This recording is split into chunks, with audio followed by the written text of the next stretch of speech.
ప్రదీప్ ఒకవైపు హామీల అమలుకు సంబంధించి ఎట్లా ఉంది ప్రభుత్వం ఎట్లా వ్యవహరిస్తుందనేది అన్ని వర్గాల ప్రజలు చూస్తున్నారు. లబ్ధిదారులంతా కూడా ఎదురు చూస్తున్నారు అండ్ ప్రశ్నిస్తున్నారు కూడా. గ్రామాన తమకు వీలైన రీతిలో నిరసనలు కూడా వ్యక్తం చేస్తున్నారు, ధర్నాలు చేస్తున్నారు, రాస్తారోకోలు చేస్తున్నారు. కానీ ప్రభుత్వం నుంచి ఎటువంటి స్పందన వస్తుంది అని అంటే అన్యాయం జరుగుతుంది, మాకు హామీలు అమలు చేయండి, మాకు పథకాలు అందట్లేదు అని అంటే ఉల్టా వాళ్ళ మీదనే కేసులు పెడుతున్న పరిస్థితి, బెదిరిస్తున్న పరిస్థితి, దాడులకు కూడా తెగబడుతున్న పరిస్థితి. వీటన్నిటితో కూడా ప్రజలు తీవ్రంగా విసిగిపోయి ఉన్నారు. ఒక తిరుగుబాటు అనేది ప్రభుత్వం మీద మొదలైంది అని చెప్పుకోవచ్చు. అంటే ఏ పథకం చూసినా కూడా దేనికి సంబంధించైనా సరే ఒక మాటలు మాత్రం చెప్తున్నారు తప్ప చేతుల్లో ఒక్క అడుగు కూడా ముందుకు పడట్లేదు అనేది ప్రజలకు చాలా స్పష్టంగా అర్థమైన పరిస్థితి కనిపిస్తుంది. ఇంకా ఏ పథకానికి సంబంధించి చూసినా మళ్ళీ లెక్కలు అంటారు, సర్వేలు అంటారు, కానీ ఎక్కడ చూసినా కూడా కోతలు విధించడం మాత్రమే ప్రభుత్వం ఇప్పుడు ప్రధాన లక్ష్యంగా పెట్టుకుంది. అండ్ కోతలు విధిస్తూ లబ్ధిదారుల సంఖ్య తగ్గిస్తూ ప్రభుత్వం తప్పించుకునే ప్రయత్నం చేస్తుందా అన్న అనుమానాలు కూడా ప్రజల్లో వ్యక్తమవుతున్నాయి.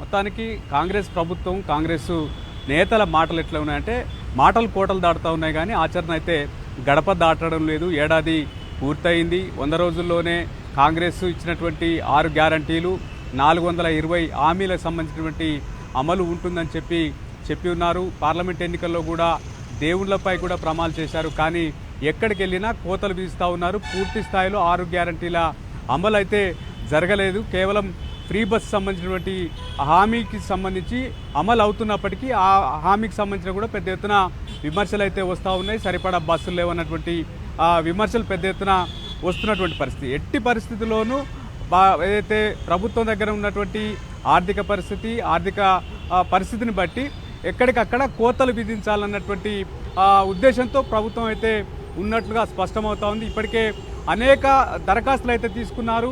ప్రజాపాలన దరఖాస్తులో మీకేమేమి కావాలి, మీకేమేమి లబ్ధి జరుగుతుందని చెప్పి మొదట్లో ప్రజాపాలన దరఖాస్తులు తీసుకున్నారు. ఆ తర్వాత కులగణకు సంబంధించినటువంటి సర్వే చేపట్టారు.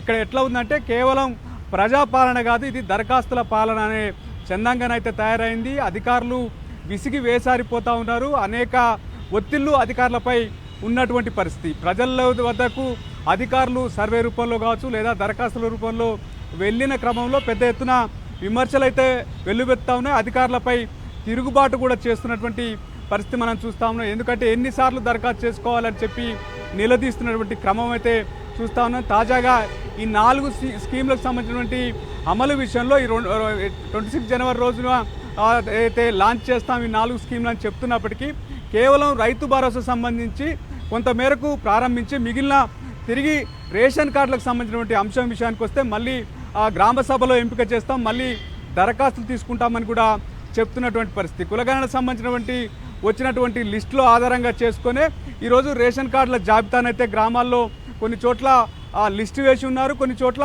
సమాచారం అందించారు. దీంతో పెద్ద ఎత్తున ఎవరైతే రేషన్ కార్డు రాని వారు ఎవరైతే ఉన్నారో నిరసన వ్యక్తం చేశారు. దీంతో రేషన్ కార్డుల ప్రక్రియ అనేది నిరంతర ప్రక్రియ అని చెప్పి ప్రభుత్వం చెప్పుకోవాల్సిన పరిస్థితి అయితే ఉంది. మరోవైపు ఇందిరమ్మ ఇండ్లకు సంబంధించినటువంటి అంశానికి సంబంధించి జాబితా ప్రకటిస్తామన్నారు. ఇప్పటికే గ్రామాల్లో ఇందిరమ్మ ఇండ్లకు సంబంధించినటువంటి ఒక యాప్ తయారు చేశారు.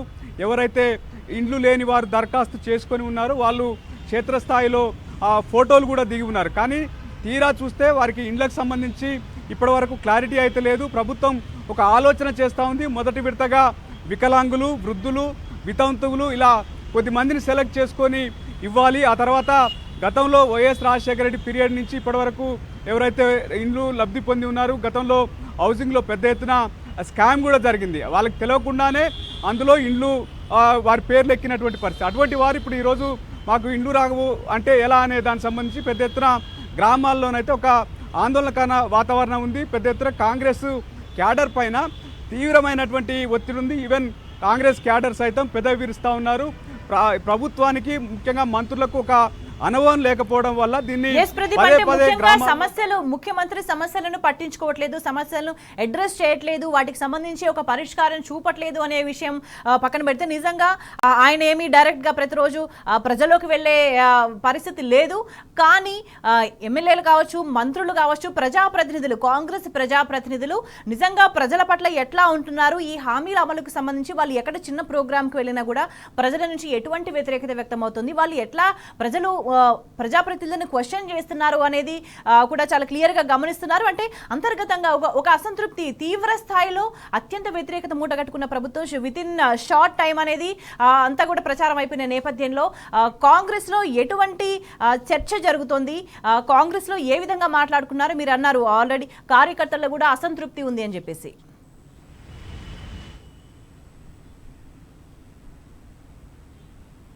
మీరు అన్నదానికి ఉదాహరణగా ఇటీవల కాలంలో సునీల్ కనుగోలు ఆధ్వర్యంలో ఒక సర్వే నిర్వహించారు.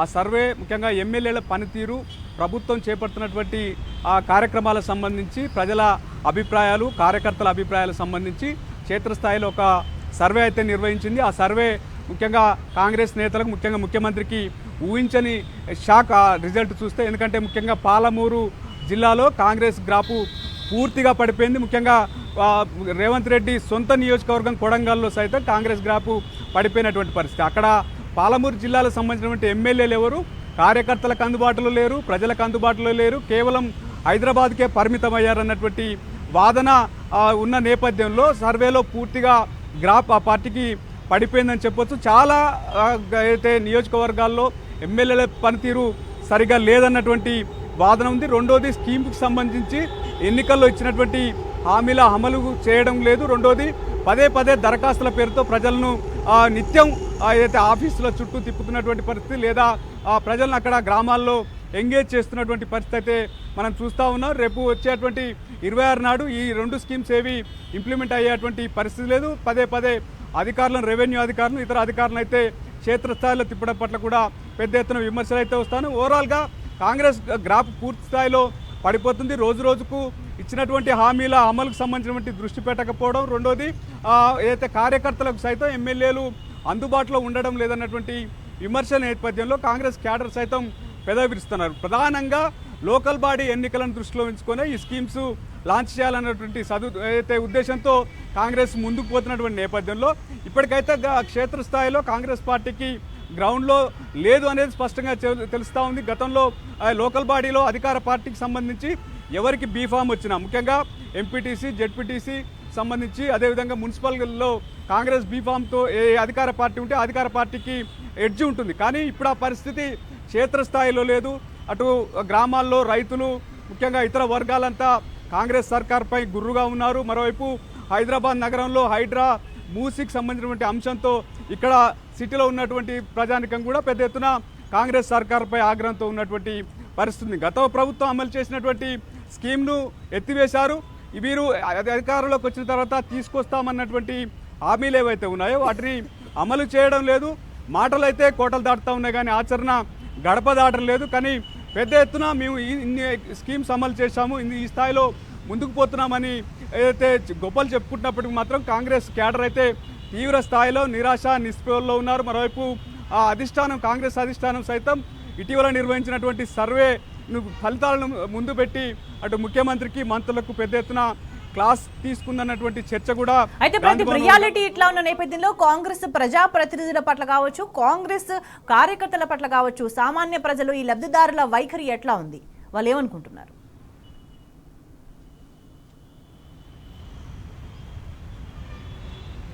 వీరంతా ఆగ్రహంతో ఉన్నారు. ఎందుకంటే గతంలో అనేక స్కీమ్స్ అయితే ప్రజల వద్దకే వెళ్ళినటువంటి పరిస్థితి.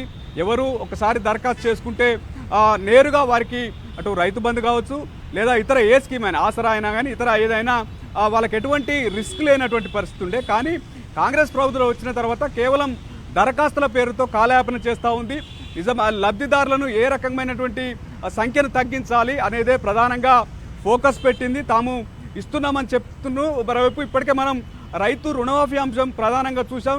42 లక్షల మంది సుమారు రైతులు రుణమాఫీ కోసం ఉన్నారని చెప్పి ఉన్నారు. కానీ తీరా ఆ సంఖ్యనైతే పూర్తిగా కట్ చేసినటువంటి పరిస్థితి. 31,000 కోట్లు ఖర్చు అవుతుందన్నారు. కేవలం 21,000 కోట్లతోటే సరిపెట్టి రైతు రుణమాఫీ పూర్తిగా అయిపోయిందని చెప్పి ప్రకటించిన నేపథ్యంలో పెద్ద ఎత్తున ఇప్పటికే కొత్త రైతులు ఆగ్రహంగా ఉన్నారు. మరోవైపు అనేక అంశాల్లో రైతులకు సంబంధించి గత ప్రభుత్వం వ్యవసాయాన్ని పండుగ చేస్తే ఈరోజు రేవంత్ రెడ్డి సర్కారు తమను అనేక ఇబ్బందులకు గురి చేస్తూ ఉన్నాడు, రైతులకు ఏమాత్రం సపోర్ట్ చేయడం లేదని చెప్పి ఆగ్రహంతో ఉన్నటువంటి నేపథ్యంలో క్షేత్రస్థాయిలో అటు రైతులు ఆగ్రహంగా ఉన్నారు. ఎవరైతే లబ్ధిదారులు సంక్షేమ పథకాల కోసం ఎదురు చూస్తున్నటువంటి లబ్ధిదారులు ఆగ్రహంగా ఉన్నారు. మనవైపు సొంత క్యాడర్ సైతం మా ప్రభుత్వం వచ్చిందని గొప్పగా చెప్పుకునే పరిస్థితి అయితే లేదు. అనేక నిరాశ నిస్పృహల్లో కాంగ్రెస్ క్యాడర్ ఉన్నట్టుగా స్పష్టమవుతున్నటువంటి పరిస్థితి. రైట్ ప్రదీప్, ఎట్లా తిప్పినా ఎటు తిప్పి చూసినా కూడా ప్రభుత్వం ఈ ఉద్దేశం ఏంది అని అంటే 6 గ్యారంటీలను అమలు చేయకుండా వాటికి సంబంధించి ప్రస్తావన రాకుండా ప్రజలను మోసం చేయడం మాత్రమే ప్రధాన ఎజెండాగా ఉంది అంటూ సామాన్య ప్రజలు కూడా చర్చ జరుగుతున్న నేపథ్యంలో అంటే రకరకాల మోసాలకు పాల్పడుతూ వస్తుంది కాంగ్రెస్ ప్రభుత్వం. ఏడాది గడిచిన తర్వాత కూడా అనేక విధాలుగా రకరకాల ఎత్తుగడలు వేస్తూ వస్తుంది.